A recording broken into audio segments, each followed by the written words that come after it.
Olá, tudo bem com vocês? Que história é essa? Hoje eu trago a história intitulada Arraiá na Floresta Vem Cá.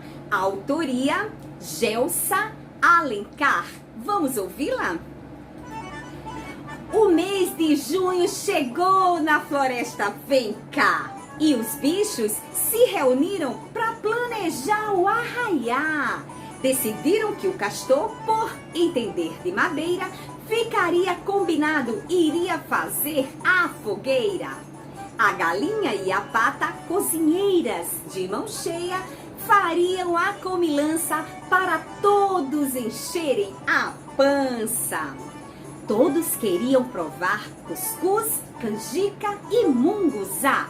Todos estavam ansiosos para a festança começar.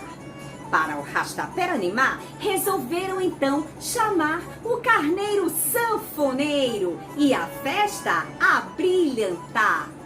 Toda festa que se preza tem sempre um bom cantor.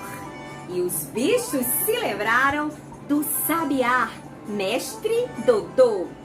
Pensando em soltar balões, ofereceu-se o macaco Cupido. Mas os bichos lhe disseram: soltar balão é proibido. Na noite de Santo Antônio, o arraiar enfim começou. Todos só foram para casa assim que o dia raiou. Dona Cabrita chegou juntamente com o pavão.